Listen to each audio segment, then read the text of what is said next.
മുഖ്യമന്ത്രി പിണറായി വിജയന്റെ തലയ്ക്ക് RSSകാർ ഇനാം പ്രഖ്യാപിച്ചിട്ടുണ്ട് എന്ന് ബേപ്പൂരിലെ LDF സ്ഥാനാർത്ഥി PA മുഹമ്മദ് റിയാസ്. വർഗീയതയ്ക്കെതിരെയുള്ള നിലപാട് സ്വീകരിച്ചതുകൊണ്ടാണ് പിണറായി വിജയൻ ഏറെക്കാലമായി RSSന്റെ ആക്രമണം നേരിടുന്നതെന്നും റിയാസ് 24നോട് പറഞ്ഞു.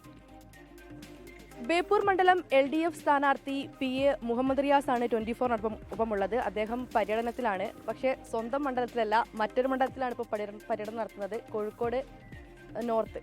അപ്പോൾ എന്താണ് അവിടെ ബേപ്പൂർ ഭയങ്കര ടൈറ്റ് മത്സരമല്ലേ, പിന്നെ എന്താ മറ്റു മണ്ഡലങ്ങളിലേക്ക് ഇറങ്ങിയത്? അതിനൊന്നും ഞാൻ മറുപടി പറയുന്നില്ല. ആരെയും പ്രതീക്ഷയ്ക്ക് കോട്ടം ഉണ്ടാക്കുന്നൊരു വർത്തമാനം പറയാൻ ഞാൻ ആഗ്രഹിക്കുന്നില്ല.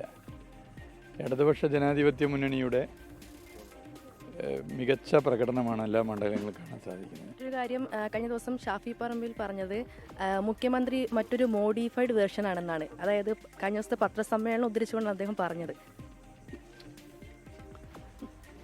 ഇലക്ഷൻ സമയത്ത് അങ്ങനെയൊക്കെ പറയണ്ടേ? എല്ലാം കൊണ്ടും മോദിയെ പോലെയായി മാറുന്നു എന്നാണ് പറയുന്നത്. അതായത് നരേന്ദ്രമോദിയുടെ തലക്ക് ഏതെങ്കിലും RSS നേതാവ് ഇനാം പ്രഖ്യാപിച്ചിട്ടുണ്ടോ? ഇല്ല. പിണറായി വിജയൻ്റെ തലക്ക് ഇനാം പ്രഖ്യാപിച്ചിട്ടുണ്ട്. ഏതെങ്കിലും കോൺഗ്രസ് നേതാക്കന്മാരുടെ തലക്ക് RSSകാർ ഇനാം പ്രഖ്യാപിച്ചിട്ടുണ്ടോ? എന്നാൽ പിണറായി വിജയൻ്റെ തലക്ക് പ്രഖ്യാപിച്ചിട്ടുണ്ട്. ഈ കോൺഗ്രസ് നേതാക്കന്മാരെ RSS ആക്രമിച്ചിട്ടുണ്ടോ? എന്നാൽ പിണറായി വിജയൻ എത്രയോ കാലം അക്രമം നേരിട്ടിട്ടുണ്ട്. അതെന്തുകൊണ്ടാണ്? രാഷ്ട്രീയ നിലപാട്, ക്ലാരിറ്റിയുള്ള മതവർഗീയതക്കെതിരെയുള്ള നിലപാട് സ്വീകരിക്കുന്നുണ്ടാണ്.